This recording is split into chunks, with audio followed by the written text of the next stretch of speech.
welcome back. This is By the Book, and we're your married relationship coaches. I'm Scent. I'm Sil. And today we're talking about Married at First Sight, Season 15, Episode 11, The Afterparty. Yes. Digging up the dirt, I think they called it, or digging up dirt, something like that. Yeah. It fits. So, today, y'all, we learned that Alexis is a snitch, and Justin is a... He said it. I didn't say it. I didn't even say it. He said the actual word on the show. He did. We did come up with that. Thank you, Justin. Anyway,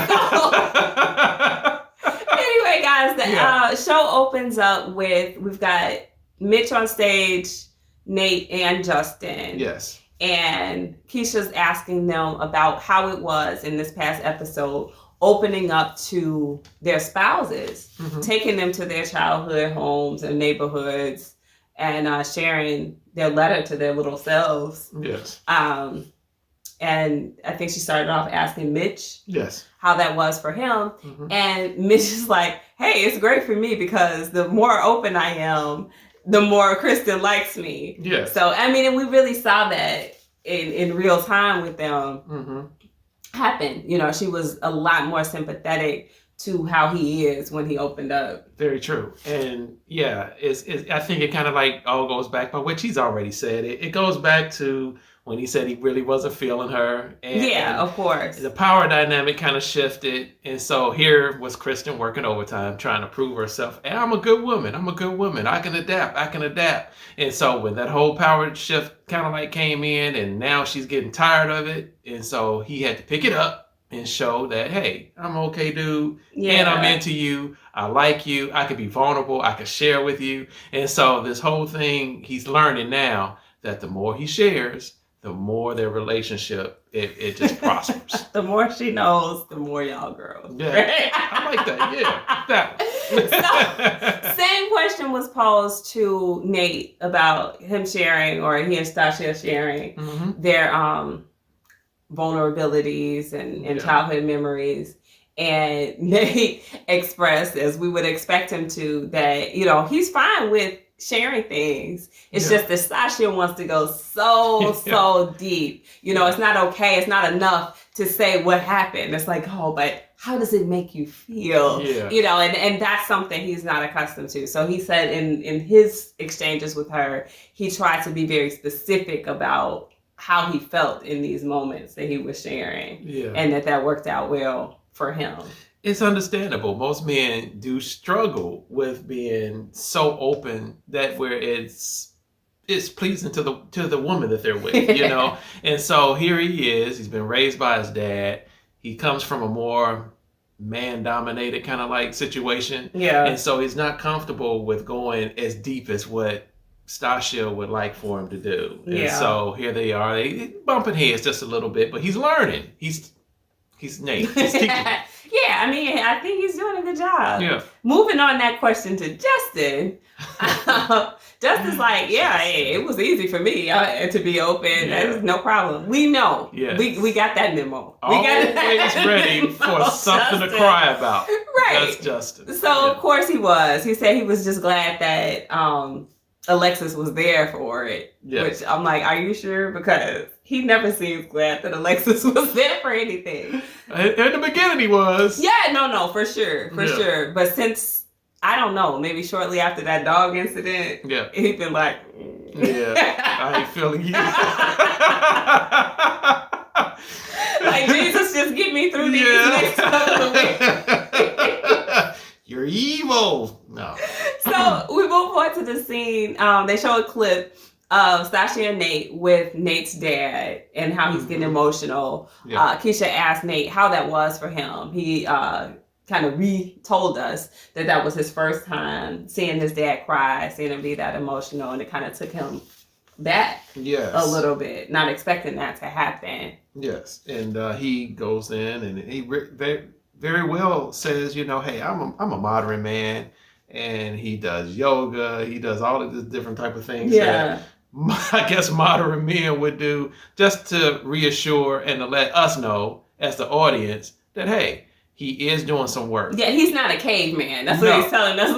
Like, it's just that Stacia is over, like, analytical when it comes to his ability to like process emotions. Yes. So that's something they both have to kind of give on. Yeah. Well, we've been talking about primary needs a little bit, about primary needs of a man and primary needs of a woman. Yeah. And as well as I said, a primary need of a woman is to feel safe. They want to feel safe in a relationship, but it's also a primary need of a woman to have communication, to have openness. Yeah. And so Nate, he's learning both of those. He is learning that. I mean, he talked about, I guess, some of the reasons behind it, which you just touched on. Like his dads are providers most of the time. Yes. Right? They're not necessarily the nurturers. Yes. So he said, we had our needs taken care of. Like, we might have struggled some, but we had our needs taken care of. But when it came to like that emotional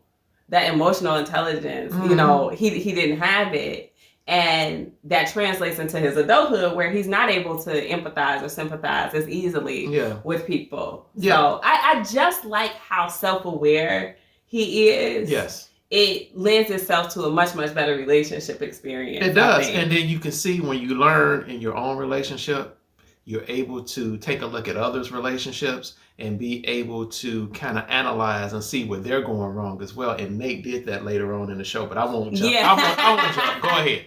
No. So, I mean, just still on Nate for one other second. I hadn't heard before, and it's probably because I don't be listening to everything that we're watching, but that he said he only met his mom once. Yes. I was like, wow, that's crazy. I knew he didn't have much of a relationship with her, but I didn't know that it was to that extreme. Yeah. So I'm glad that he signed up, for counseling and everything, because I think that's a big deal. Huge. Yeah. That's huge. I mean, to miss that whole maternal side growing up, I didn't have that. I can't fully relate to it. I can understand it. Yeah. But having that whole side missing as you're growing up, it has to have some type of void within him, even though he's not acknowledging it or don't know. Yeah, because he's like, well, I can't. Essentially, I took it as like I'm not missing what I didn't have, but you can long for it. You can see it. Other people had it. Yes. And like that kind of lends itself into what Mitch was talking about. Mitch was kind of asked the same question. And because he didn't have, I guess, his mom present for a significant period of time,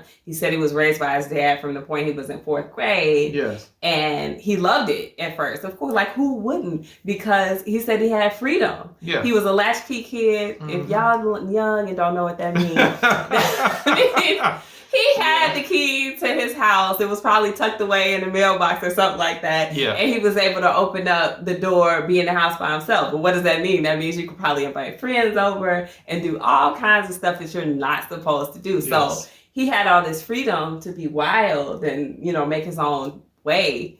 And it wasn't until, I guess, he saw friends with a 2-parent household that had what seemed like what was normal, what should have been normal for him. Yeah, he called it a nuclear family. Yeah, exactly. Perfect. And he realized he was missing something. Yes. So. Yes. You don't know until you know. Yeah. So it's good, like you said, for that he's going through the counseling, doing the work to actually unearth what he might have missed. But he's just not aware of it right now. So I think that's really good. And I think that's really good that Stasha was the catalyst for him to even think about getting into counseling. Yeah. So for Justin's part in this portion of questions, he of course was missing his dad from his life. Yes. And the first thing he said was, it didn't affect me. And I'm like, no, it affected you. It really affected you, Justin. In many, many ways. Yeah. So he went back to talking about how his brother raised him, and his go-to mantra was figure it out. Yeah. And he had PTSD he even said from that. Now he said his mom, on the other hand, and I don't know how involved she was after the point that his brother was raising him, not clear on those details. Yes. But he said she was the type to say, hey, let it out, be emotional. And he's like, and I'm somewhere in between. No, you're not. At all, right? No, he's like, sometimes I hold it in. Well, we haven't seen it. No, so Justin. I mean, come on, bro. You got to be honest, man. And I know after you're watching all of these tapes, you're watching these episodes come out, and you want to do some revisionist history kind of like going on because you see how you're representing. You see because right then and there, guys, that's when he said, well, if I look like a biatch, that's just what it is. Yeah, he did say that right then and there. And I'm like, okay, well, at least he knows because... I think I didn't want to be the one to say it. Yeah, I think he knows still. He can fool some of the people some of the time. I think that's what it is. And so the people he can't fool, he's just kind of like thumbing his nose at them. Yeah. You know, saying, hey, if you think I'm this, then so be it. Then, but I don't think that he's that, you know, but I do think he's just very overly sensitive and he's overly emotional. And I do think that he needs to learn how to manage that. As a grown man, you need to learn how to manage that. Well, right, because it bleeds into his ability to conflict resolve. Yeah. He's not necessarily addressing things. He's crying about things. Yes. And it's not, and like, okay, like maybe we wouldn't call you that or think it real strong in our heads and not say it out loud, but maybe we wouldn't if he didn't cry about like everything. Yeah. Or if he didn't cry about things that seem like kind of bizarre to cry about, like Bihn and Morgan's marriage. You know, why are you so emotionally invested in that? That's weird for me. But you notice something? He didn't cry on the stage tonight. He had two men on the other side. You know Nick was gonna call him out. And he didn't cry. But every time he been up there with women, he had the whole thing.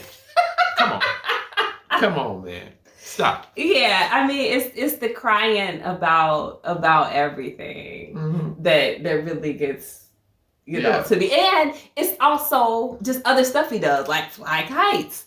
You know, that's fun for him. So it's not even just about the tears. Yes, it's just his whole persona. It presents that way. Yeah, you're still gonna fly a kite with me though. Now y'all know I'm not. I mean. But I mean, if it makes him feel better to say this while we talking, hey, whatever. I'll let y'all know. No kites. They moved on to a scene where we didn't see it, I don't think, on an actual episode, but Mitch was at his dad's gravesite with Kristen. Yes. And, you know, that seemed like a very touching moment. Extremely. He was talking about how his dad would have liked her, her strength. Her ability to like stand up to him, put him in his place. And I think that she can. I'm a Kristen fan, except that I wanted her to stand up for herself sooner. Other than that, I don't have anything really negative to say about Kristen. So if he lets her go, like that's going to be his loss. Very true. Because I agree with her. She has been the one that's been carrying the relationship. She's been the one doing the heavy lifting. And so he's been able to be Mitch the entire time. Well, 4 weeks. Or 5, however many. He's been able to be Mitch. And so now it's time to be Mitch and Kristen. And so let's see how he's going to we're going to see, but we haven't seen much of it yet. It's like they're just now turning the page. So when Keisha asked them next, like, what's their strength? What's their strongest portion of their marriage or whatever? It's radio silent, okay? Like, awkwardly silent for a minute. Yeah. Justin is looking around like the answer is behind his seat. Yeah. And Nate, of course, comes to the rescue. Yeah. Very opinionated, quick on his feet. Yeah. So he's like, well, I'll offer an answer, I guess. So he said that their strength is how strongly they feel about their passions, I guess. That's not exactly what he said, but that's what he was saying. You know? So, of course, we know Mitch is dug in on his social justice, his environmentalism, and Kristen is very dug in about wanting to pursue her passion of flipping homes.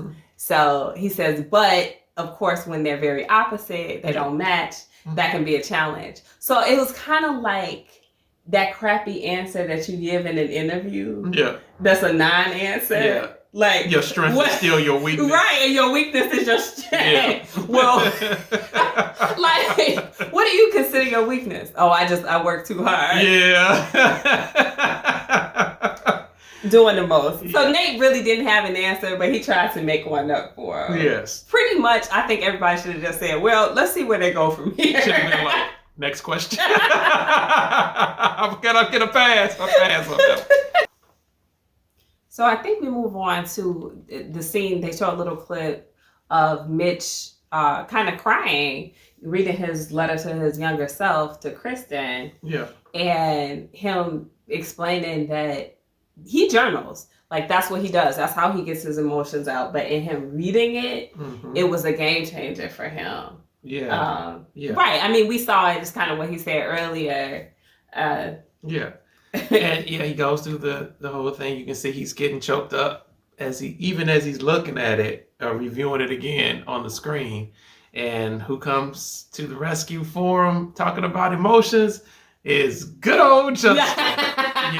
Share those feelings, man. It takes a lot of courage to do what you do. It's a million people watching you cry. Come on. Yeah. So Keisha asked the guys, like, what were they nervous to reveal? Nate kind of says Sasha still has this thing where she thinks that he's hiding something. Yeah. I don't know if he still feels like that or, if he's just like going back, but it just seems like an overarching theme with them that she thinks he's hiding something. So his challenge, I guess, was to be as open as possible. Yes. And again, that goes back to a lot of women and their primary need. Men have needs, women have needs. They just differ a little bit. And so she is wanting him to be open. She is wanting him to communicate in a way that's effective, that she can receive it. And so here it is. It's a little bit of them still trying to learn each other. It's a learning curve. Yeah. So, I mean, I don't think he really was nervous to do that. I think he just wanted to make sure he met her expectations. Yeah. In that. So she asked Mitch, or at least Mitch answered the question, have you grown? How have you grown through this process? And Mitch is very reflective about how he comes off on screen. And I think we can pretty much all agree it's bad. Yeah. Like, at least up until this point, he's come off really bad. He's like, I was looking at the wedding day scene, and for me in my head, I was playing it cool, and everybody's like, he had a meltdown. He had several meltdowns. Yeah. For some reason, I feel like Jasmina from last season. What? Now Mitch. Come on, man.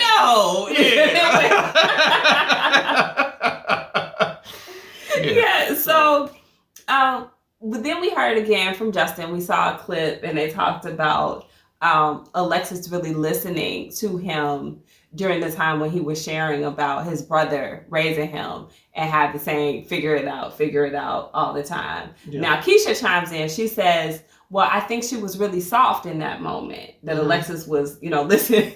Yeah. And Justin's like, it's one thing for a person to say they understand, right? But to experience it, right? When they're having an argument, they're having a dispute, to experience it is different. And what she said didn't align with how she behaved. Yes. I guess. Yes. It's one thing. He's right. He's absolutely right. And I think that's the case with most people. We can understand why a person is the way they are. Yeah. But however, it does not mean that it does not aggravate them that they're that way. Right, exactly. And so, just because she understands that you're very sensitive, that does not mean there's no aggravation. That she wants to deal with it, nor fly a kite with you. That's just not how this works. Yeah. So. And so I think one thing that Keisha was trying to say that I took, to be a good point of advice. She said to Justin, your brother was teaching you how to survive with that mentality, with that figure it out, very stern, very tough. Like, he was teaching him how to be a man, or he tried. Yes. He tried. But, and now he needs to learn how to thrive. So, I mean, I take her point. I think that's true. But there's a lot of other things I think that Justin needs beyond just learning how to thrive. Like how to be functional, how to communicate a whole lot better than that. Yeah, I mean, there are a lot of men that have had to grow up without their dads, me included. And so learning how to be a man was something that I had to kind of pursue a But lot did you on cry? my own. But did you cry though? No, I did not. That's all I want to know. Were you a crybaby? No, absolutely that's not. I don't really mean to beat up on Justin just for crying. Like I said, it's just his whole persona. It's hard to stomach sometimes. Yeah, but I think what his brother was trying to tell him is a lot of what you're asking, I don't know. Absolutely. And so, we were getting at that in our last video about him. And since you need to know, figure it out. And there's going to be a lot of things that you're not going to know that you're going to need to know for your life specifically. And you're going to have to figure it out. And I'm not going to be able to figure it out for I'm not going to be, And so I kind of get what he's saying, you know, but being, like he said, his brother was like 18, 19 years old. His brother didn't know a lot himself. No, he didn't. He wasn't prepared for that. Yes. So moving along, they Keisha asked Nate and Mitch and Justin what they learned about their spouse.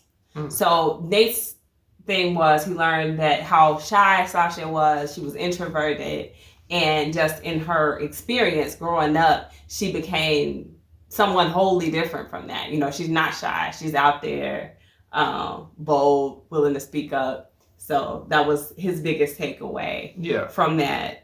Mitch talks about how he learned from Kristen, like where her drive comes from. She was pushed so hard in her childhood by her parents, or I think by both of her parents. And not allowed to finish, I guess she felt like, her childhood. So she has all this drive to be successful because that's what she learned at a very young age. Understandable. To be. Understandable. And Justin somehow didn't really answer that question. Justin answered it about himself. Did you notice that? I didn't. I really didn't. But I knew every time that it was something in regards to Alexis, it was not a positive anything coming from Justin. It wasn't. But Justin started talking about how he learned that he gets in his head and like he's creating his own narrative. And I'm like, how is this about Alexis? Like, did they ask him a different question? Maybe I wasn't paying attention. I don't think Let me know if I am misjudging this, but it seemed like he didn't answer the question. He gave my official statement is I have no statement.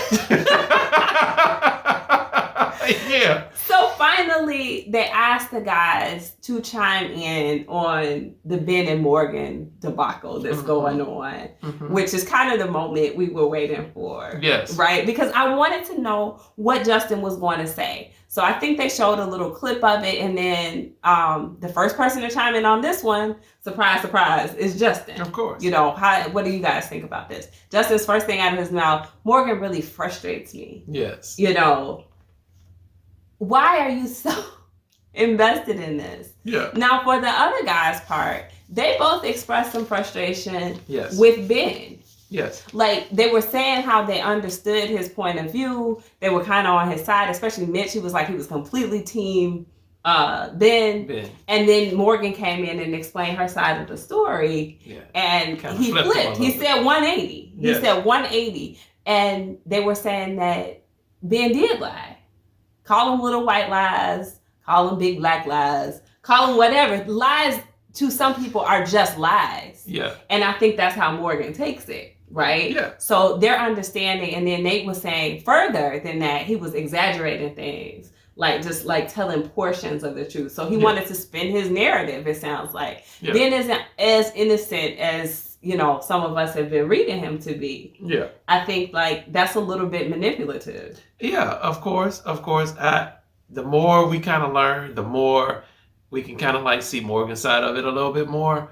However, the way she responded to it, I don't support it at all. Yeah, no, same. Yeah. I think we can agree on that point. Yes. But my favorite part of this is, you know, Nate being true to Nate. He jumps in as soon as Justin starts to attack Morgan. Yeah. He's like, I don't know, like, wait a minute. Let's talk about the person who really needs to be. Is Alexis. Yes. The root cause is Alexis. Yes. Because it was something that was shared in confidence among a married couple. Yes. We were talking about this in a wholly unrelated point earlier today. Yes. Like, you expect to have a confidant in your spouse. Yes. And if you break that trust, I've asked you not to say something and you do it. And then on top of that, you know, it comes back to me. Why did that come back to Morgan. Yes. It came back to Morgan because of Alexis. Exactly. It didn't. Alexis talked earlier about like a couple of